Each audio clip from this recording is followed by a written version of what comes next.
तो संसार में स्वार्थी लोग ज़्यादा हैं। कर्म कर्मे तावत, इसलिए फिर हमारे आचार्य महाराज ने एक सूत्र दिया, फिर एक सूत्र पढ़ने फिर अपन चर्चा करते हैं। मतलब हम लोगों के लिए विशेष काम करेगा ये, आपको तो करेगा।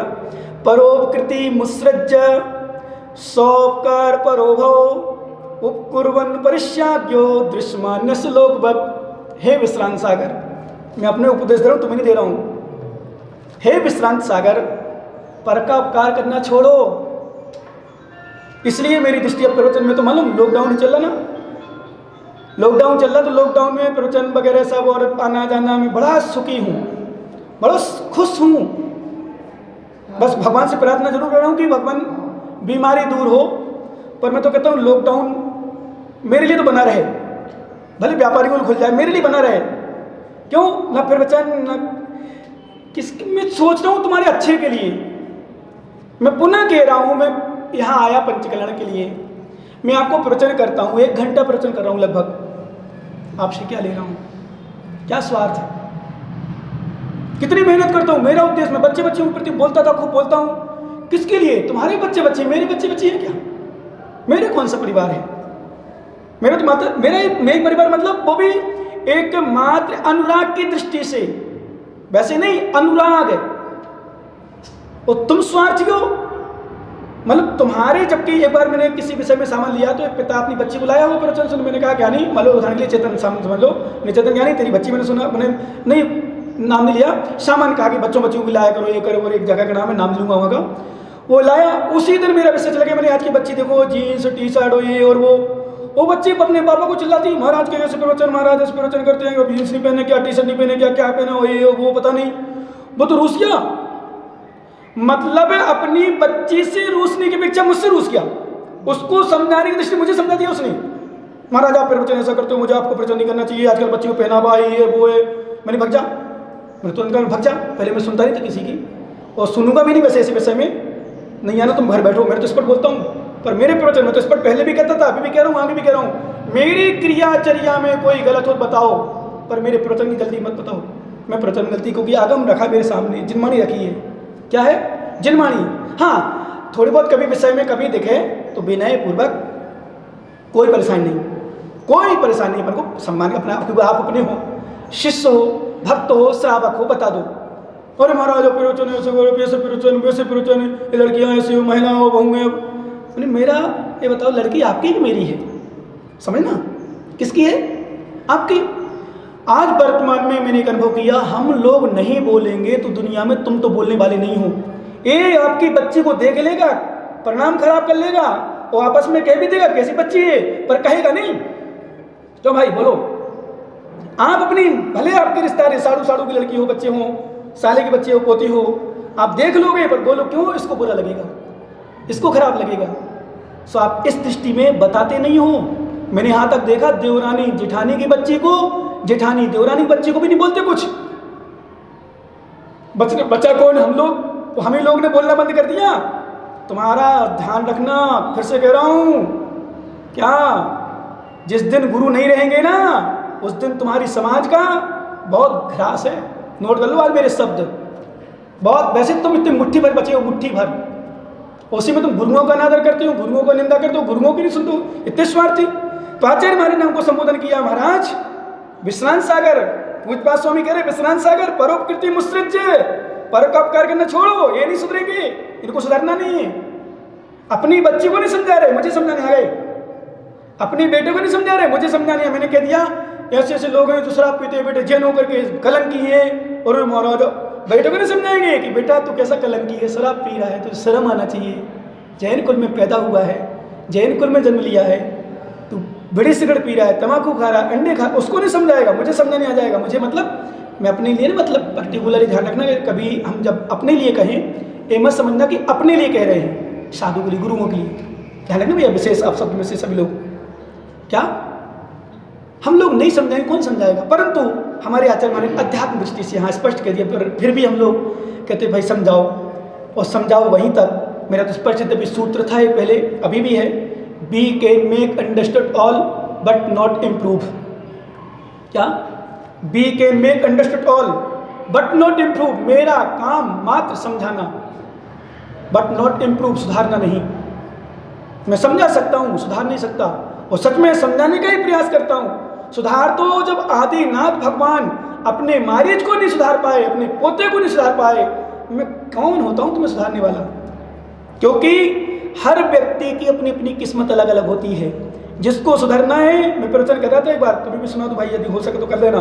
प्रवचन कर रहा था, जैन लोग आगे सुन रहे थे, अजैन पीछे सुन रहे थे, कुछ अजैन पीछे आगे बैठे थे। एक अजैन पर्दा के पीछे बैठा था, शर्मा था, टोंक जिला में। प्रवचन सुनते सुनते मेरे पास आया, बोले महाराज नमोस्तु, प्रणाम। और गुटखा की पुड़िया निकाली, फेंक दी, बोले महाराज आज से मेरा गुटखा का त्याग। मैंने कहा देखो, सुधरना तो जैनी बैठे थे, जो जैनी खाते थे, उनने नहीं छोड़ा। अजैन एक शर्मा जाति का होते हुए बोले महाराज आज से मेरा जीवन भर के लिए त्याग, आपने मेरा उद्धार किया है, मेरा कल्याण किया है। तो मैंने कल्याण किया, उसके पुण्य ने कल्याण किया, उसके भाव ने कल्याण किया। ये भाई बैठे हैं दादाजी, तो प्रवचन सुनने आ गए, कोई जैन नहीं आए। एक समझना, अभी तो अपन भी रोक लगाए वैसे, तो किसने अपना उनके भाव बने, अपने भाव शुद्ध बने अपने आप से, हमने थोड़ी बुलाया उनको, अपने अंतरंग के भाव न बनी। तो जिसका कल्याण होना होता है, देखना वो आपने देखा होगा श्री कृष्ण का शिशुपाल का।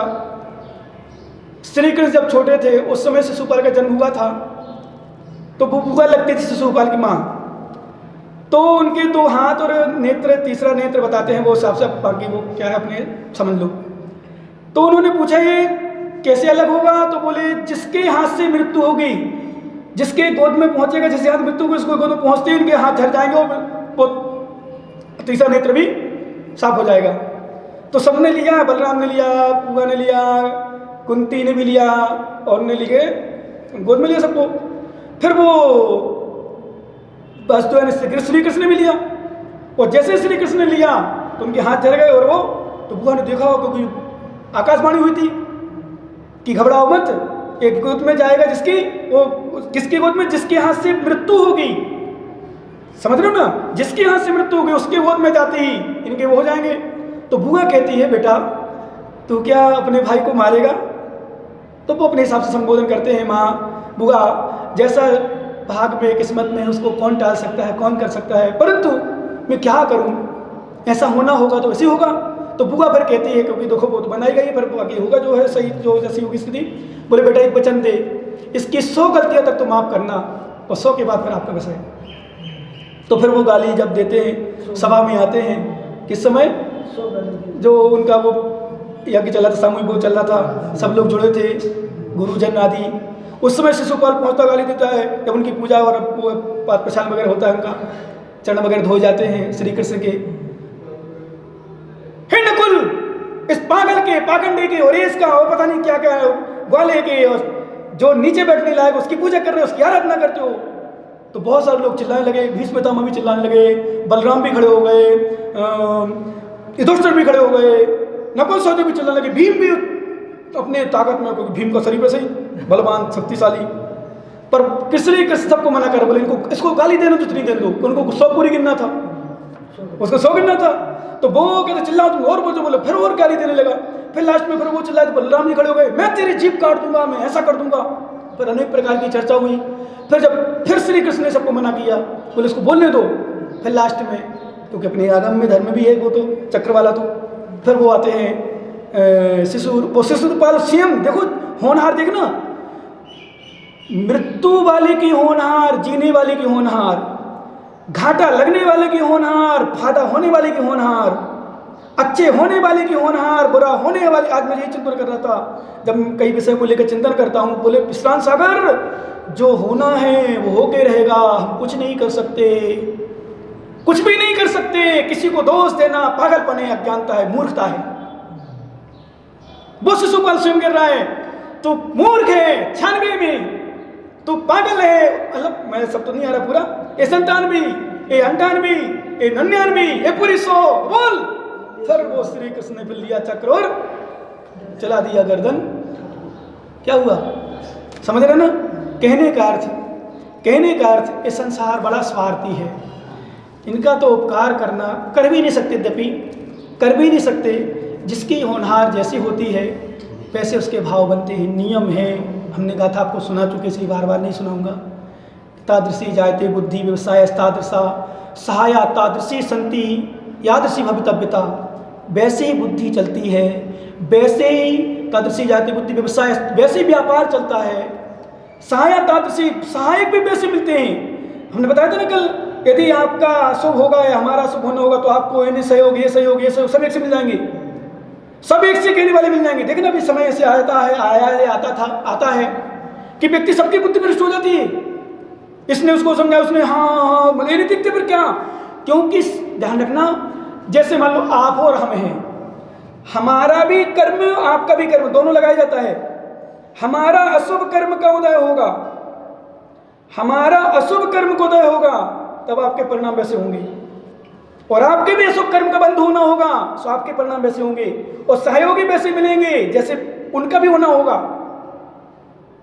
हमारे वैसे होंगे जैसे हमारे परिणाम, जैसे हमारा निमित्त, जैसे हमारा उदय नियम से वैसी स्थिति बनेगी। हमारा पुण्य नहीं होता तो पता नहीं हम बीच मझधार में होते, इटावा में नहीं होते। आज पुण्य था, इटावा मिला, इटावा में भी हर माताएं, हर बहनें, हर पुरुष, हर व्यक्ति, हर दानवीर, हर चौका लगाने वाले सब। मुझे तो अभी तक एक भी शुक्र मैंने आज जिस चर्चा में करी भी हल्की सी कल केसरी लाल जी से, बोले महाराज अब एक गिनती नहीं करूँ कहाँ क्या क्या। मुझे लगा बताओ कितने बार आहार हो गया, फिर भी अभी और भावना कि नहीं अभी तो कोई विकल्प नहीं। तो इसका मतलब मेरा पुण्य भी चल रहा है, आपका भी पुण्य चल रहा है। मेरा पुण्य इसलिए चल रहा है कि आप सेवा कर रहे हो, आप आहार दे रहे हो, आपकी भावना बन रही, क्योंकि मेरा पुण्य नहीं होता आपकी भावना नहीं बनेगी। मैंने कल कहा था ना, कोई आहार करा रहा है, मुझे आहार मिल रहे हैं, वो आहार देने वाले ना मिले तो आपका तो पाप कर्म उदय शुद्ध है ही, दान कर्म का अंतराय को उदय, लेकिन मेरा लाभ अंतराय कर्म को उदय, भोग अंतराय कर्म को उदय होगा तो आपके भाव बनेंगे ऐसे।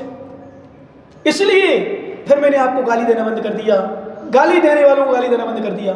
वैसे गाली पहले भी नहीं देता था, पर और चिंतन किया, नहीं विश्रांत सागर इसका दोष नहीं है, इसका दोष नहीं है, मेरे कर्म को दोष है। ये मेरे विषय में गलत सोच रहा है। जब इसका पुण्य उदय आएगा, इसका भी पाप कर्म उदय चल रहा है, साथ में मेरे निमित्त से अब मैं जो संबोधन करता हूं, सुन लो भाई जब कान खोल के, अब जो मैं संबोधन करता हूं आपके हित की दृष्टि से करता हूं कि भैया तुम क्यों कर्म बंद कर रहे हो, तुम क्यों कर्म बंद कर रहे हो, तुम तो वैसे ग्रस्त, इतना पाप करते हो, इतना भोग करते हो, इतना राग करते हो, इतना द्वेष करते हो, इतनी ईर्ष्या करते हो, इतनी कसाय करते हो, और यहां मुनिराज को निमित्त लेकर कर्म बंद और कर लोगे तो हम तो जो होगा सो होगा, तुम्हारा क्या होगा? हम तो कथनचित कर्मों की निर्जरा कर लेंगे, साधना कर लेंगे, तपस्या कर लेंगे, त्याग कर लेंगे, घंटों घंटों ध्यान करते हैं, साधना करते हैं, हर साधु हमारे साधना करते हैं, केस नौन करते, कितनी निर्जरा होती है, स्वाध्याय करते हैं, दिन भर जाप करते हैं। हमारे महाराज लोग, जब कुछ महाराज हैं 200 60-70 माला तो हमारे कल हम ही कर लेते हैं डेली, प्रतिदिन की, बड़े से लेकर छोटी जाप तक करते हैं डेली। तो हम तो कर्मों को निर्जरा, तुम्हारा इसलिए इस भावना को लेकर तुम्हारे कल्याण के लिए कुछ बोलते हैं, संबोधन करते हैं, परंतु हमारे आचार्य महाराज का विश्रांत सागर परोपकृति मुसृज, पर का उपकार करना छोड़ो, सो उपकार परो भव, अपने उपकार में लीन हो जाओ। क्या लिखा? परोपकृति मुसृज, क्योंकि सच में कथनचित, एक शब्द ध्यान रखना, कथनचित आज सही का भी जमाना कम रह गया। मतलब ये ज्ञानी इतने स्वार्थी हो गए, क्योंकि वो पूरा आ गया, स्वार्थम को न वांछति, स्वार्थ को नहीं चाहता है, स्वार्थी है। तो आज हर व्यक्ति अपने मन की चाहना है, मतलब जो आप कह रहे हो उसमें हाँ हाँ कहते रहो, जो आप कर रहे हो उसमें हाँ हाँ करते रहो। सही है, एक बुंदेलखंड में दोहा है, जी के राज में रहियो, ऊकी जैसी कहियो, ऊंट बिलैया ले गई, हाजू कहियो। मतलब अर्थ समझे? जी के राज में रहियो, जिसके राज में रहो, ऊके जैसे कहो, ऊंट बिलैया मतलब ऊंट को बिल्ली ले गई, फिर भी कहो हाजू। मूर्ख, और मेरी आदत नहीं है, सच बता रहा हूँ, ये मैंने आपने देखा हो कई बार लोग किया हो, मैं तुरंत कल सर चल रहा था, मैं तुरंत नहीं नथिंग 3 बार करके चला गया था। ध्यान है? बाकी आप सोचते रहो, यही कहोगे महाराज खराब है, कहते रहो, क्योंकि मुझे वर्तमान की चिंता नहीं है, मुझे भविष्य का भी ध्यान रखना है, मुझे अपनी आत्मा का ध्यान रखना है। क्योंकि मैं तो स्पष्ट कहता हूँ, तुम टूट जाओ पर मैं धर्म को नहीं छोड़ूंगा, तुम छोड़ दो पर धर्म को नहीं छोड़ूंगा, ये नियम है मेरा।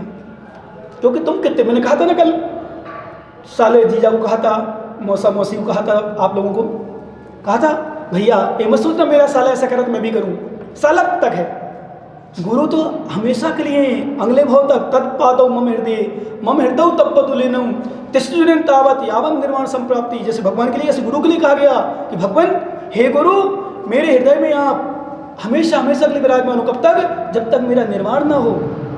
आपके चरण मेरे हृदय में, मेरा हृदय आपके चरण में विराजमान हो। ये गुरुओं से कहा गया, भगवान से कहा गया, जिनमाणी माँ से कहा गया, ये साले साले से नहीं कहा गया, ये मौसा मौसी से नहीं कहा गया, ये मामा मामी से नहीं कहा गया, पिता पुत्र से नहीं कहा गया, पत्नी से नहीं कहा गया तू मेरी पत्नी बनती रहे, पत्नी कहे ऐसा पति मुझे मिलता रहे। नहीं, भूल के मत करना कभी, भूल के भी।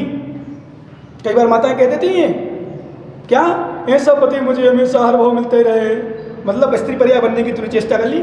पति कई बार कह देते हैं मेरी पत्नी, जैसे वो गाना चला ना, अगले जन्म तक, 7 जन्म तक, जन्म जन्म तक छूटे ना तेरा साथ। क्या बोलता है, बोलते ना, अरे मरते दम तक, अगले जन्म तक, 7 जन्म तक, जन्म जन्म तक। ये पागलों की भाषा है। भगवान से कहा जाता है, ये गुरु से कहा जाता है, जब तक मेरा जन्म होता रहे तब तक साथ आपका मेरा ना छूटे, आपके चरण मेरे हृदय में रहें। इसलिए आचार्य महाराज कहते हैं फिर भी भैया इनका उपकार करना छोड़ो। ये अध्यात्म दृष्टि भी है। कथनचित हम लोगों के लिए उपकाल के लिए उपग्रह कहा गया है। ये परस्पर गुरु जीवन नाम, ये परस्पर ऐसे गुरु शिष्य का उपकार करते हैं। तो हम लोग कहते हैं कि नहीं, ये हम लोग जब अनुराग को धर्मानुराग भी कहा गया, इसको उपदेश भी कहा गया, ये धर्म प्रभावना भी कही गई, धर्म की भावना भी कही गई, पुण्य का कारण भी कहा गया और परंपरा से मोक्ष का कारण भी कहा गया, इसलिए उपदेश देना।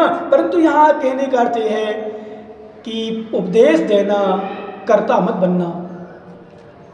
उपदेश देना, कर्ता मत बनना। सुधारने की भावना होना, सुधारने के पीछे मत पड़ जाना, समझाना, समझाना, सुधारना नहीं। क्योंकि नियम है, फिर से एक सूत्र ले लो, सुधरना अपनी अपनी होनहार पर निर्भर है। दुर्योधन को कौन समझा पाया, रावण को कौन सुधार पाया, मारीच को कौन सुधार पाया, कमट को कौन सुधार, अपने अपने समय पर। जब काल लब्धि निकट आती है, राजा श्रेणिक हे महाराज को मैं छोड़ूंगा नहीं, और जब उसका समय आया, हे भगवान क्षमा करो, गलती हो गई मुझसे, बहुत बड़ा अनर्थ हो गया। जिन मुनिराज के गले में सांप डाला, जिन मुनिराज को कहते नंगे क्या है, कुछ नहीं है, उनके चरणों में कहते महाराज क्षमा करो, गलती होगी, बहुत बड़ा मैंने अनर्थ कर डाला, मैंने बहुत बड़ा पाप कर डाला, मैंने नरकायु का बंद कर लिया, भगवान मुझे क्षमा करो, क्षमा करो, क्षमा करो। आंखों में आंसू बहाता है बार बार।